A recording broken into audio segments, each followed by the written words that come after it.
안녕하세요. 오늘 우리가 이야기해 볼 숫자는 바로 65회입니다.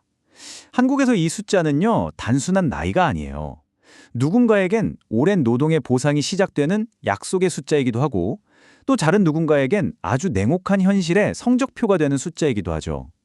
오늘 이 65세의 두 얼굴을 통해 한국의 은퇴 이야기를 깊숙이 한번 들여다보겠습니다. 네, 맞아요. 한국에서 65세는 인생의 황혼기가 아니라 삶의 경로가 정말 극명하게 갈리는 분기점입니다. 딱 한 걸음만 떼면 완전히 다른 세상이 펼쳐지는 그런 경계선이 셈이죠. 보시는 것처럼 말이에요. 한쪽에서는 국가가 주는 공식적인 보상을 받으면서 안정적인 노후를 시작하지만 다른 한쪽에서는 평생의 준비가 부족했다는 걸 증명하는 이 준엄한 성적표를 받아들이게 되는 겁니다. 지금부터 이 동전의 양면을 모두 살펴보겠습니다. 자, 그럼 먼저 밝은 쪽부터 한번 볼까요? 65세가 가져다주는 약속, 바로 안정과 자유에 대한 이야기입니다. 국가가 공식적으로 이제 당신의 삶을 우리가 좀 돕겠습니다 하고 손을 내미는 순간이죠. 가장 큰 변화 역시 뭐니 해도 돈입니다. 평생 월급에 의존하던 삶에서 벗어나서 이제는 국가가 매달 꼬박꼬박 이른바 국가판 월급을 통장에 넣어주는 셈이니까요. 바로 국민연금과 기초연금을 통해서 말이죠. 월급이 딱 끊기고 통장 잔고만 줄어드는 공포. 이 김중호 씨의 말처럼 이건 정말 겪어보지 않으면 모르는 두려움입니다. 그분에게 매달 들어오는 100만 원이 넘는 연금은 단순히 돈이 아니에요. 그가 말하는 숨을 쉴 수 있는 순간, 그러니까 심리적인 안정감을 주는 생명줄인 거죠. 그런데 이게 단순히 돈의 문제일까요? 아닙니다. 지하철 공짜로 타고 고궁을 자유롭게 드나드는 것, 이건 단순한 할인이 아니에요. 사회와 계속 연결될 수 있게 하는 이동의 자유, 그리고 문화적인 접근성을 보장하는 아주 중요한 장치들입니다. 바로 이겁니다.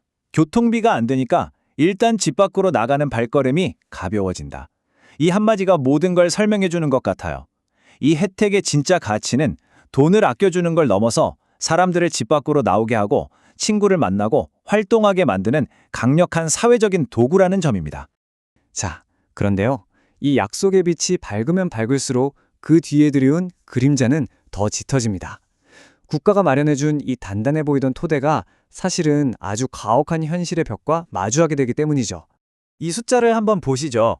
국가가 주는 연금하고 실제 노후 생활비 사이에 엄청난 간극이 한눈에 들어오실 겁니다. 부부가 최소한의 생활을 유지하는데도 연금만으로는 부족하고요. 좀 괜찮게 생활을 누리려면 필요한 비용의 3분의 1도 채 안 된다는 냉혹한 현실입니다. 그리고 여기에 또 다른 정말 무서운 숫자가 있습니다. 550만 원. 이게 뭐냐면 65세 이상 노인 한 명이 1년에 쓰는 평균 진료비예요.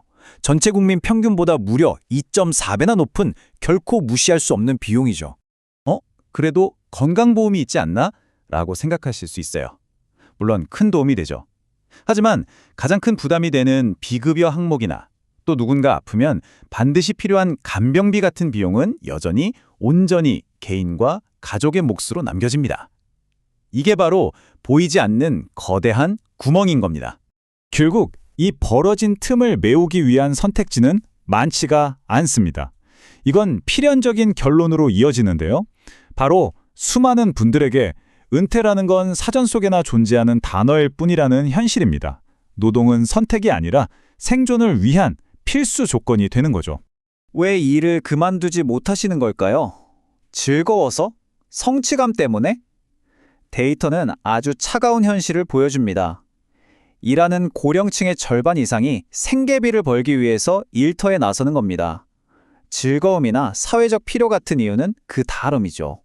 더 안타까운 점은요, 이분들이 평생 쌓아온 전문성이나 경력은 무시되기 일쑤라는 겁니다. 보시는 것처럼 대다수가 단순 육체노동에 종사하고 있어요.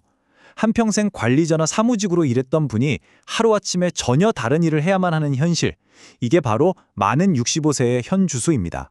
결국 이렇게 보면요, 우리는 처음의 질문으로 다시 돌아오게 됩니다. 65세라는 나이는 국가가 주는 보상인 동시에 당신이 인생을 어떻게 준비했는지를 평가하는 마지막 성적표와도 같은 거죠. 국가는 모두에게 똑같은 출발선, 그러니까 기본적인 안전망을 제공합니다. 하지만 그 위에서 더 높이 뛰어오르는 도약대가 될 것인지 아니면 그저 떨어지지 않으려고 버티는 그물에 머물 것인지는 오롯이 당신의 준비에 달려 있는 겁니다. 품격은 구호가 아니라 준비된 통장에서 나온다. 정말 뼈아픈 말이지만 이게 현실입니다.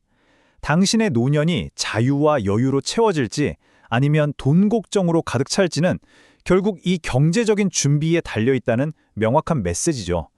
우리가 나이 40이면 자기 얼굴에 책임을 져야 한다는 유명한 말을 하잖아요. 오늘날 은퇴의 시대에 맞춰서 이 말을 다시 한번 생각해 봅니다. 나이 65이면 자기 자유에 책임을 져야 한다. 이 말을 되새기면서 마지막 질문을 던져봅니다. 당신의 65세 성적표에는 과연 무엇이 쓰여 있을까요?